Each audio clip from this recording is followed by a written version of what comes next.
ఇది ఏమైనా స్థానిక బీజేపీ నాయకులకు కొంత అసూయ, అసంతృప్తి, మోడీ గారు రేవంత్ రెడ్డి గారి విధానాలను అనుకరిస్తున్నాడు అని కక్కలేక మింగలేక దుఃఖంతో ఉన్నారు. ఇంకా వాళ్ళని ఎందుకు చారి ఇబ్బంది పెడతావు?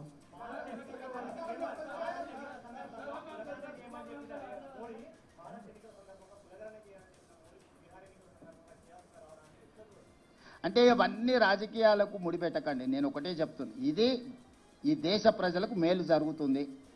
ఏ ఒత్తిడితోనైనా నిర్ణయం తీసుకొని, ఏ అవసరంతోనైనా నిర్ణయం తీసుకోండి. అంతిమంగా ఈ బలహీన వర్గాలకు న్యాయం జరగాలి.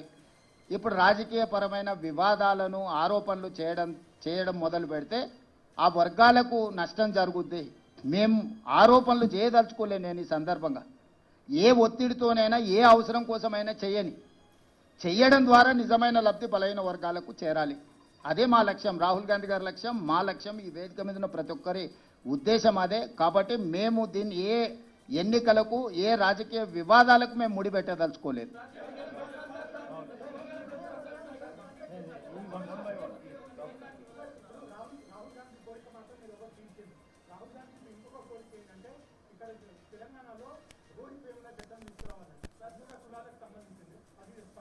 Good question Rahul. ప్రభాకర్,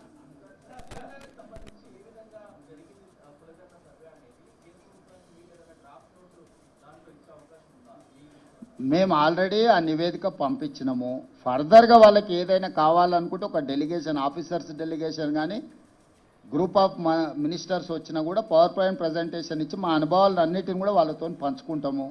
వాళ్ళు ఇక్కడికి వచ్చిన సమాచారాన్ని ఇస్తాం, లేదు మమ్మల్ని రమ్మంటే కూడా ఢిల్లీకి వెళ్తాం. ఇక్కడ రాజకీయంగా పంతాలకు, పట్టింపులకు మేము పోదలుచుకోలేదు.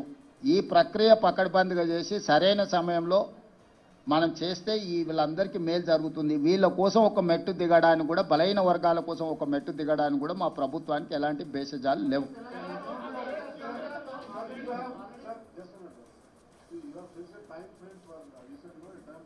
Yes. Sir, actually 1 year is the time frame. We have taken 1 year. So my advice is 1 year is max.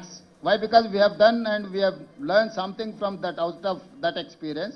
We are there to share with Government of India my experience. So 1 year's time frame is reasonable time. They can do miracles within a year.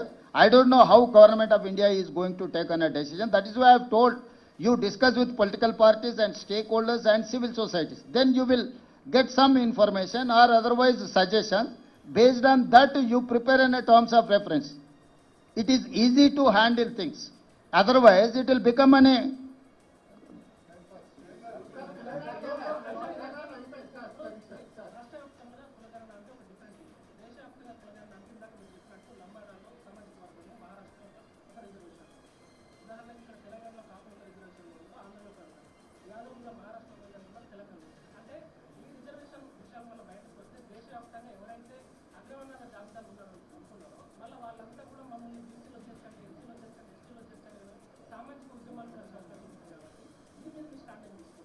ఇప్పుడు వాస్తవంగా దీన్ని గందరగోళపరిచే వాళ్ళు లేవనెత్తుతున్న అంశాలు.